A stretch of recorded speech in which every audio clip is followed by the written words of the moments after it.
Welcome to the Capital Link Shipping Master Series. I'm Randy Giveans, Head of Maritime Shipping Research at Jefferies, and I'm here with Stamatis Tsantanis, Chairman and CEO of U.S.-listed Seanergy Maritime Holdings. Seanergy is a dry bulk company that owns 9 Capesizes and 2 Supramaxes, totaling 1.7 million deadweight tons with an average fleet age of about 8.5 years. So today's interview with Stamatis will look at the dry bulk sector overall, and then we'll talk more about Seanergy's competitive advantages and how they strategy for the market going forward. So, Stamatis, let's start by looking at the dry bulk market in general. Obviously, the market's pretty tight here. Rates have rallied on the Capesizes from 10 to 30,000 a day into December, then have fallen back, obviously, with some seasonality. So, if you can touch on kind of where the market is currently. Thank you. Good morning, Rani. Nice to be here, and good morning to everyone. A little bit of a history about dry bulk and where we are today. I mean, we have to look back the last let's say 5-6 years. The market in 2016 collapsed into a 30-year low. So we always have to have in mind that where we are today, we are in a very strong recovery phase as compared to the lows that we saw. But you know, what we experienced in 15 and 16 was not basically, you know, a low market or a seasonal low market or a cyclical low market, but it was the lowest part of the last 30 years. So it's very important to know that the market, even though it has gone up significantly from the all-time lows, it's still also much lower than when the historical averages stand. Okay. Now, looking closer at the demand side, what are some of the biggest drivers for demand for your Capesize vessels, specifically iron ore trade, coal trade? If you can kind of touch on some of those. Thank you. We own and operate a fleet of Capesize vessels and 2 Supramax as well, but the main, the bulk of our of our dry bulk fleet is basically the Capesizes. Predominantly, we transport iron ore and coal, which are, in my opinion, the 2 most important commodities for the world's infrastructural growth. So wherever in the world you are and you want to build a bridge or a road or a railroad or whatever, even here in the States with the $1.4 trillion announced infrastructure plan, you need iron ore and you need coal. So it's very important.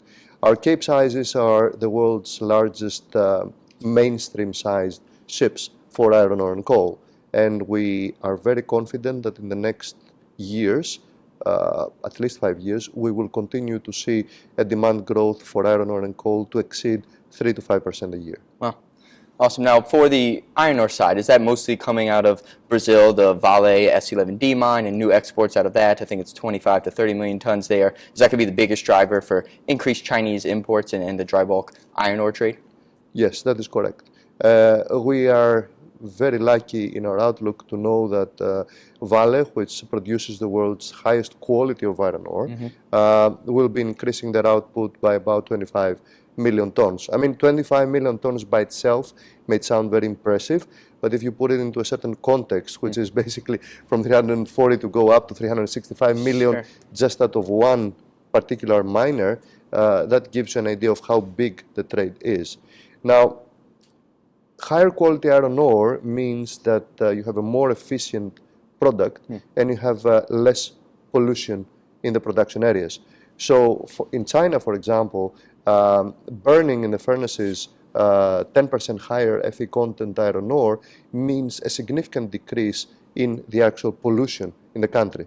And this is why, with the new environmental rules in China, they have shifted towards a higher quality iron ore.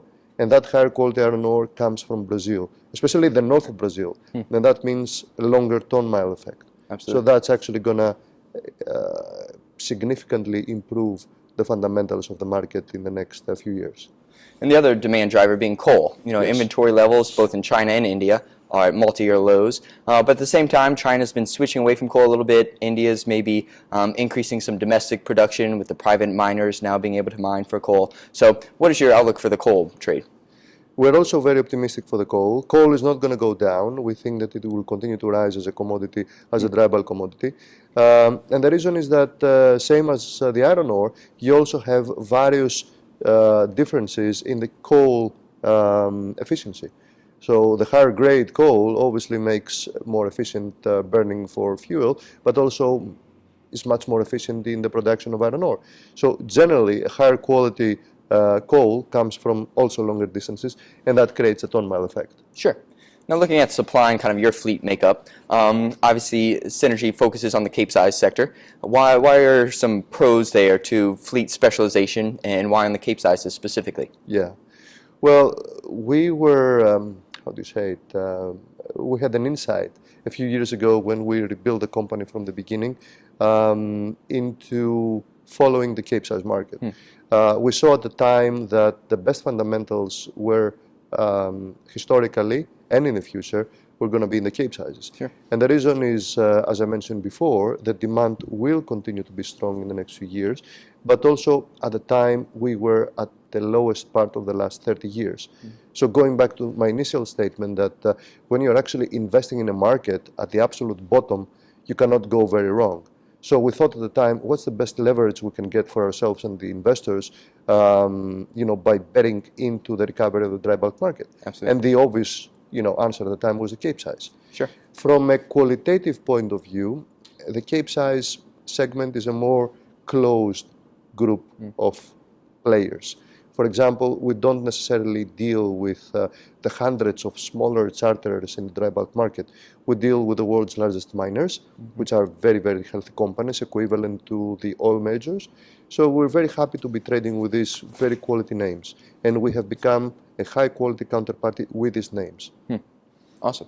Now looking at newbuild ordering, during the recovery in, I guess, 2013 and 14, there was a little bit of an ordering spike. Then 2015 and 16, as you discussed, kind of 30-year lows, not much ordering at all. Now recently, in the last 6 to 9 months, there's been some additional new build ordering. What has caused that? Is that kind of a financing availability? Is that people just seeing the outlook, especially on the Capesize sectors, being so bullish? If you can touch on that a little bit. Yeah, we have actually seen a recovery in the new building market. However, this recovery has not come into the Capesizes. We're seeing more and more orders being placed for Supramaxes, Ultramaxes, Kamsarmaxes, but so far we have not seen a real Capesize order materialize. So yes, the order book is increasing and we see that happening, but on the Capesize segment it's still very, very limited. Sure. The standard Capesize order book currently stands at about 2% of the current fleet, which is the lowest point of the last 15 years. And this is what I was explaining before, that when you have this low supply fundamentals, it creates a very big supply squeeze in the market, and that's going to be reflected in the rates in the next few years. Sure. And with that, right, the dry bulk order book to fleets under 10%, Capes being probably the smallest of those with 2 to 3%. Now, it looks like the newbuilding vessels, as discussed, are getting a little larger and larger. So most of the Capes being that 175 to 180,000 deadweight tonnage. Now you're seeing orders for 208,000, 320,000, 400,000 on the Vale Maxes. Kind of what are the reasons behind this trend for larger tonnage? Well, the Vale Maxes, let's start with the Vale Maxes. The Vale Maxes is a strategic investment for Brazil. Brazil, as you know, as a country, does not have any flat areas. So the minute that they produce, they mine the product, they have to ship it elsewhere. So the Vale Max is a strategic tool for them because they need to move the product very quickly. However, first of all, Vale is not moving only with Vale Maxes, and second, they're not moving the Vale Maxes so much in China. They have 2 big transshipment stations in Malaysia and Oman, where they ship it to other places as well. So, excuse me. In my opinion, the Vale Maxes is not necessarily a bad thing for the market. It actually creates, some sort of a flow of the product. As far as the Newcastle Maxes, it has proven in the last few years that people tend to get back to the standard Capesize deadweight level.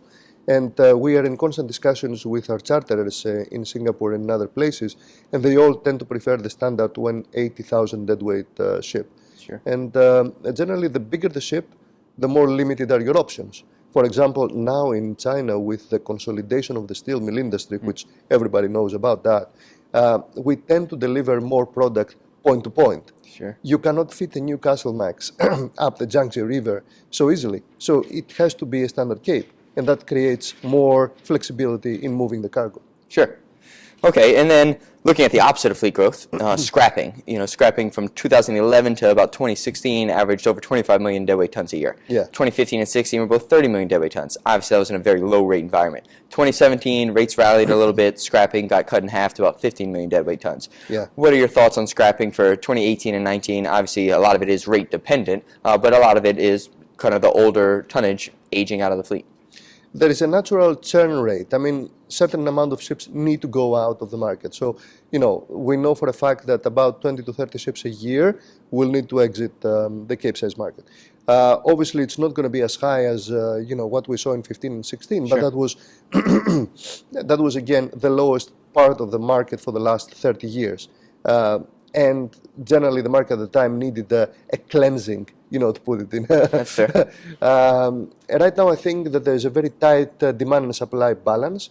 Over the next few years, we will see a shortage of supply. So I don't anticipate an increase in scrapping to take place. But this is not going to be anything of a problem for the market. Sure.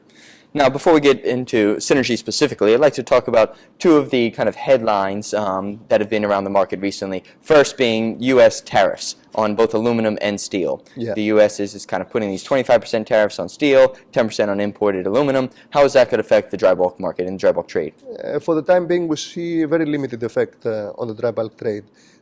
We don't anticipate, first of all, we export mostly iron ore into China, and we don't necessarily see that as an effective measure to tamper the growth in trade.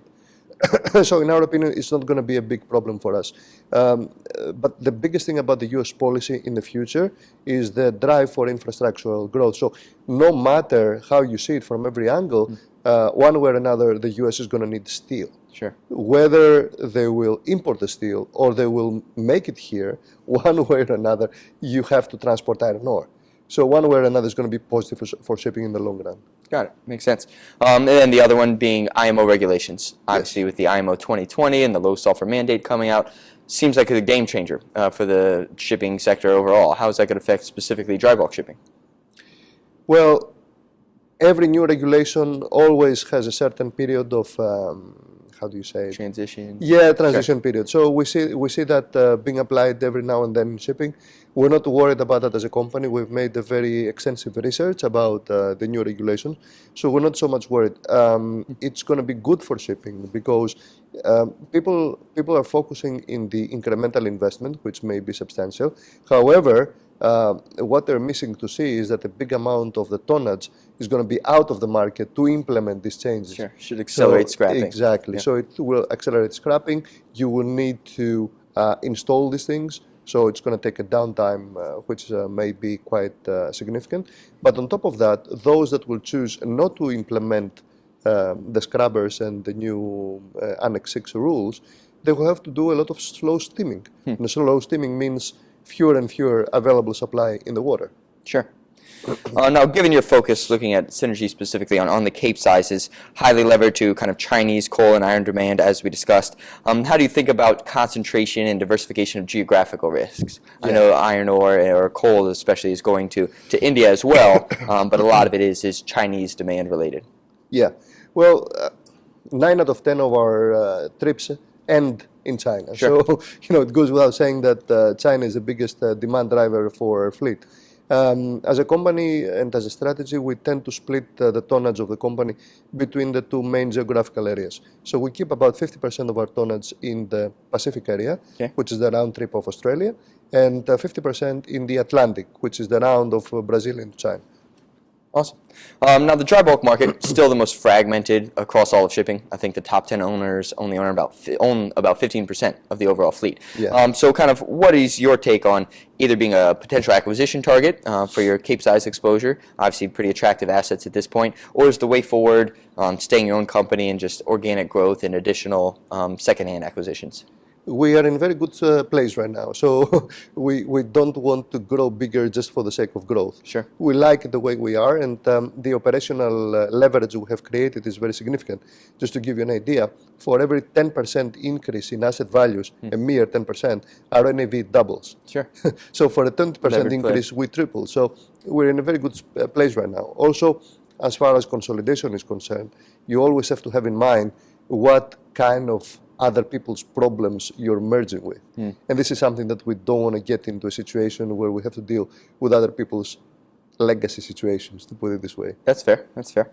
Now, one of the downsides, I guess, is having that smaller fleet is maintenance and dry docking issues. If one of your vessels go into maintenance, that's almost 10% of your fleet out for that time period. So how do you kind of mitigate your downtime on those vessels and spreading out your kind of dry docking? Yeah, not only we invested in dry bulk at the perfect timing, which is 15 and 16. Yep. But we also passed all our dry docks in 15 and 16, Perfect. which means for another 3 years, we have absolutely no expected downtime for the fleet. Okay. So on that basis, it's a good question, but it doesn't really apply for 18, 19, and the beginning of 20 for us. Sure. Now looking at your balance sheet a little, Jelco Delta Holdings extended a loan from January 18 to January 19. So with that, is that more of a sign that the lenders are seeing the positive improvements in the dry bulk market, or is that something you asked them to do? Can you talk a little bit more about that? Yes. We have excellent relationships with all of our lenders. All of our debt facilities are bilateral. We don't have any syndications.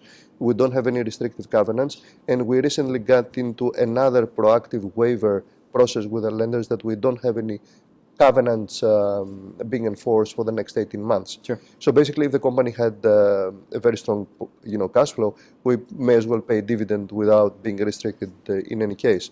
Jelco Delta is one of the vehicles of our sponsor, or one of our shareholding family. But altogether, we are seeing that the lenders are becoming more and more comfortable lending into the dry bulk segment. And of course, with Seanergy, we're considered to be one of the better, let's say, entities to get in a transaction with. We're also in discussions with a couple of banks right now to refinance some of the expensive facilities we have with cheaper loans. And that's going to create a very significant accretion and cash flow benefit for our shareholders very soon. Okay, and now you kind of segued into it. Pretty high free cash flow expected in the coming quarters and probably the next 2 years. So what are your main uses of this free cash flow? Is it to pay down debt? Is it for additional secondhand acquisitions, dividends, share repurchases, something else? Well, it's a combination.